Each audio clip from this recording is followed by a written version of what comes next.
Hello to you guys out there in YouTube land. Yes, it's me DR, and this is the first part of the video series that I thought I'd put up. And I don't know, maybe the vitriol is gone, but the reason for making this video still exists. So what's the first part about? Well, a bit about my background in terms of me growing up as a kid. As I said before, my background is very religious. My family is very much a evangelical Christian family, and when when my family came to the UK, what they found is there wasn't this evangelical. There weren't that many evangelical churches, to be honest, and that's the story that I've been told from my family. So they joined the Church of England. Now, the Church of England, obviously, an offshoot of Christianity, and people can relate its heritage back to Henry VIII and wanting to remarry and annul marriages, and thus breaking away from the Roman Catholic Church. Obviously, there's channels that cover this in more detail than me, but it kind of that understanding of the fact that they just kind of found the closest denomination to what they kind of thought was close to what they'd done before was one of the compound reasons that kind of made me doubt the whole religion thing, and actually kind of lead me away from religion. So, yeah, my background very much Church of England. So as a kid, I would say forced, I was indoctrinated in the church. So it was very much conversations that I remember having were the type that asserted that something was out there. Very much something's out there. There must be. You believe that something's out there, and I mean, this almost led to one of my beliefs that Santa Claus was like a gateway drug into religion. Now, lots of people disagree with that.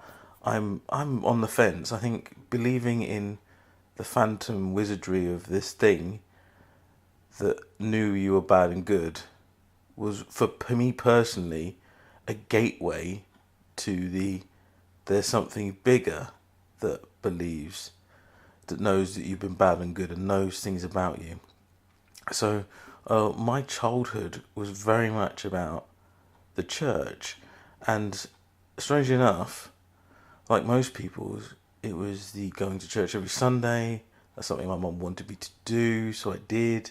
I then joined the choir, and so as a choir boy, I would almost had a responsibility to understand the church even more and read the Bible. I went to confirmation classes, and actually, if I think back, and part two will cover kind of my deconstruction, the thing that helped me deconstruct the religion, especially the Church of England, was confirmation classes. Because if you're not aware of confirmation classes, and it's been a while, so I'm just kind of reflecting on what I can remember, my confirmation classes involved Bible studies, involved looking at text and understanding text and going back to sessions and talking about the text and understanding it with our local vicar. Now, one of the things that kind of balances me out with the religion thing is my local vicar was a really, really nice guy.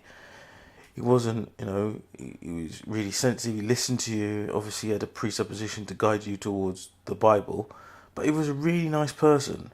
It wasn't one of those horror story vicars. It was really, really nice. Someone that you could talk to, someone that you could trust. And so, in that respect, that was really positive. I mean, my experience in the choir wasn't positive. My experience in the choir was very much is a black kid in a primarily white choir. What's going on here? what's this person like, and I almost became the gateway to allow other black families into the choir. So I was almost like a trailblazer. So the expectations for me as a black person in a primarily white church was almost to be more evangelical, more fervent than everyone else. And that was quite weird. Everyone else was allowed to, sin. I say allowed to, but there was almost you could sin throughout the week and then come into church and have your sins absolved.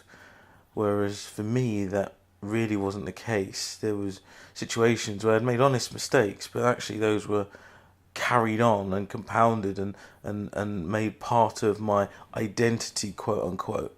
Whereas with other members of the church, it didn't happen in the same way.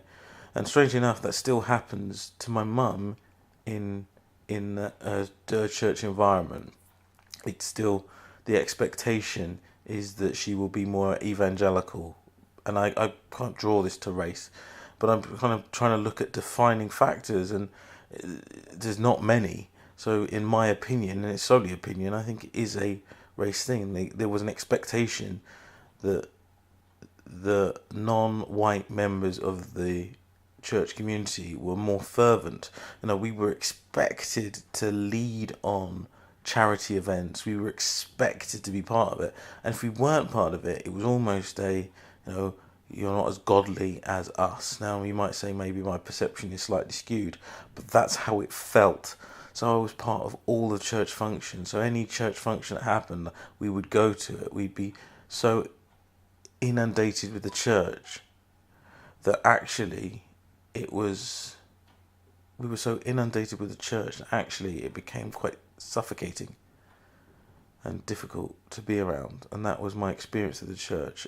And that's kind of what slowly led me out. I was always quite a questioning child. I would always question things. I'd always want to understand the whys or wherefores. And in my life, my mum had really nurtured that part of me, the part that questioned, I wanted to understand, wanted to know more. She bought me Encyclopedia Britannicas when I was a kid. That's something I had, and I was really driven to seek the answers. Whereas in religion, I thought that I was almost told to just believe, and because my mum had perpetuated this drive to find out answers in the real world, in other areas and facets of my life. When it came to religion, I was almost I applied the same rules. I think that was the danger. And I think what she did very well was teach me how to think, and the fact that there were answers out there for these things that were seemingly magical. So then when I turned that eye around on to my religious beliefs, they slowly lost their shell. And I think there's lots of people out there that what they will do is apply reason in small areas because they've been so indoctrinated. And this goes for most religions that I know of, most well-known. They've been so indoctrinated in that area, they almost have a blind spot and can't or don't want to apply the same reason, the same decision-making process to other areas. And I've seen it happen numerous times where you say to someone, why do you believe X? And they say, well, why not? Of course it is. So, for example, in the UK, there was, and if you read the Daily Mail, there was a woman that was lauded by the Daily Mail for having a go at a group of people who were protesting Brexit.